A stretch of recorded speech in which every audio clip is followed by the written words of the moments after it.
Okay. Alright. So while that video is uploading, I'm just going to talk about this whole Les Paul versus. I know it's not a Stratocaster, but Les Paul versus Stratocaster. And it's stupid. Don't listen to it at all. Don't listen to anything that it's talking about because it's completely irrelevant. There's nothing that actually really links the two guitars together. They were made in two different time periods. Okay, not two different time periods, but they were made two different years. Really, nobody really looked like who's gonna look at the Les Paul and be like, I want to make a guitar based off of that, and then make something that's not near it. As a matter of fact, it's kind of funny because these two guitars actually have a little bit of a similar shape. Um, but as far as the Stratocaster goes, nobody's gonna look at that and think, oh, hey, Les Paul. No, they weren't even designed for the same purpose, I guess you can say. Obviously, they were made to play. I get that, but like they weren't even designed for the same genre. Like this was like the Les Paul was more or less made with like UK classic, like 50s kind of rock in mind. Obviously, it's not solely used for that, but that was kind of what it was, designed for.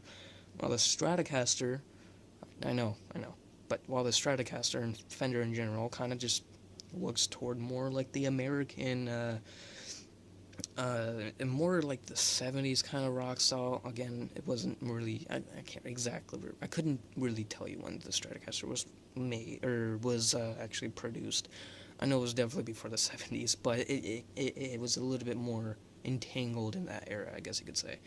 At least in my opinion. Obviously, that's going to change a little bit because of the way that because the Stratocaster has so many different styles at this point, right?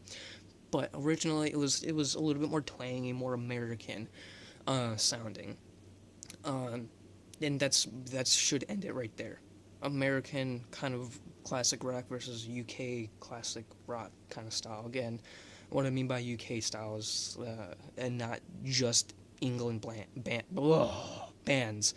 Um, but just the two. There's two styles. There's the very very sporadic, quote unquote American style, and then there's the, I wouldn't say serious, but a little bit more mellow UK style rock. And again, you can even get into a debate about that, but that's my point. They were completely different guitars.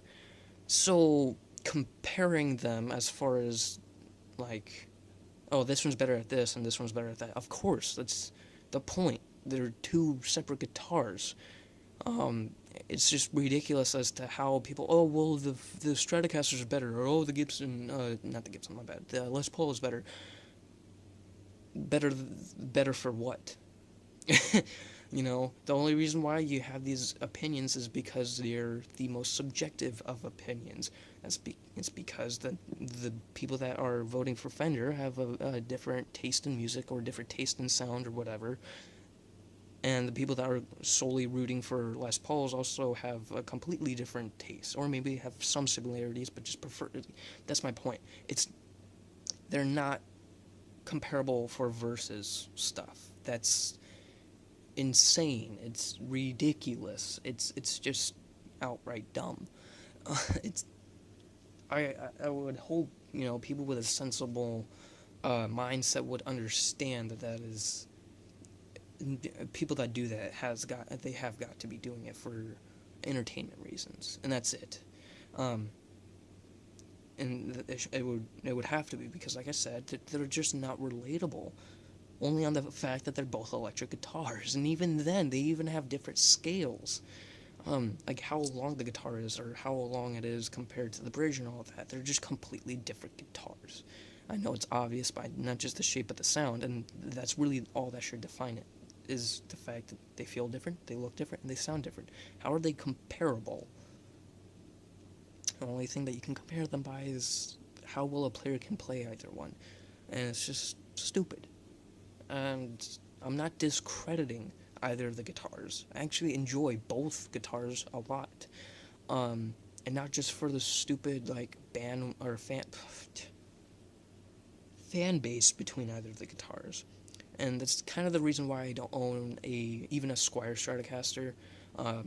Originally, I didn't even want to get this, the Les Paul. It's just I kind of fell in love with the Les Paul a little bit more, but that's again my own opinion, and that's where I divide from actual objective stuff. Anyways, but to me at least, the Stratocaster seems a little bit more of an iconic um, electric guitar. You see, a Stratocaster, and you immediately just think of electric guitar. The stereotype of the electric guitar.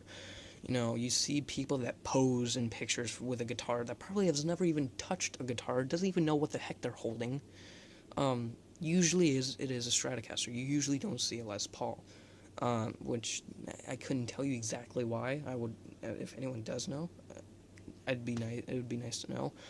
But no, I think most of you understand where I'm coming from with that. You will see people posing as posers with a guitar in their hand. That again just has no idea like what even strings they're called. They don't even, you know what I mean? Like they have no idea what a guitar is almost.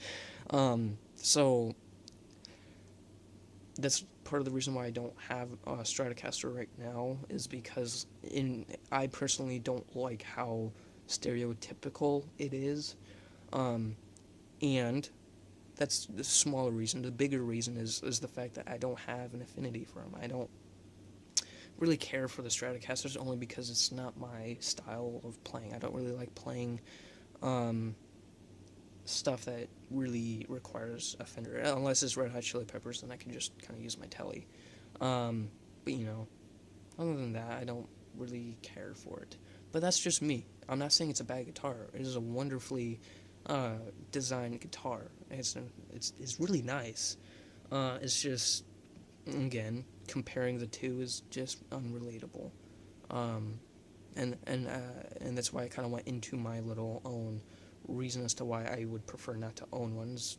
Right? It was just to show you that it's completely subjective. It's completely independent on the user.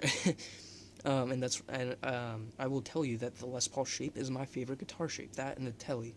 The reason, they're both really, really close with each other too. I just absolutely love the roundness of these guitars.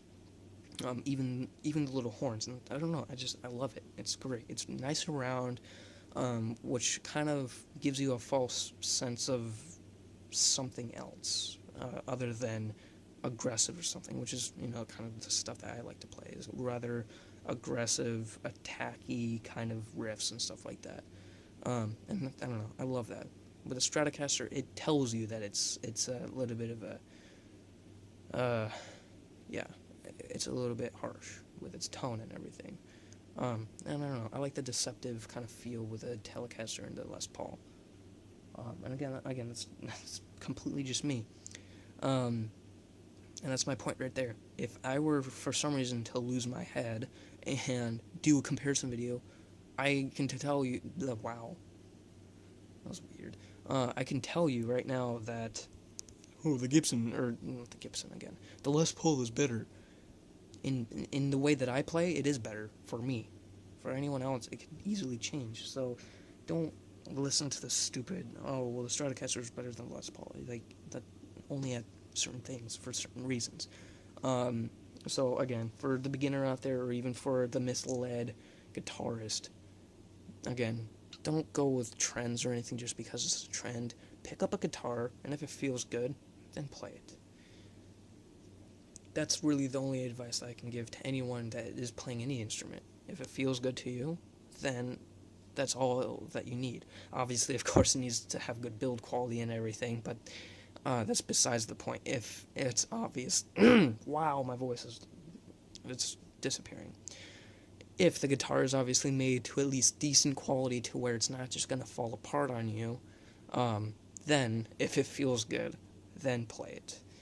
And it's, a little bit hard whenever you're online. So it's preferable that you're near a guitar store. Now, for me, I'm only next to a little kind of locally owned one, and it's really small. Like, there's only a total of, 50 guitars in that store. So it's a little more hard to actually try and get anything good. But, again, that's what you should do whenever you're looking for a guitar. Of course, price is a big issue, but as long as it's in your price range and it's good build quality, If it feels good to you, play it. If it doesn't feel good, but it's still in your price range and everything, don't waste your time. You're not going to play it. All right, that's my advice and kind of rambly stuff for today. I might post a video of me playing Afterlife at my little recital thing. Let me know if you want to see it, and I'll probably see if I can post it. But yeah, peace.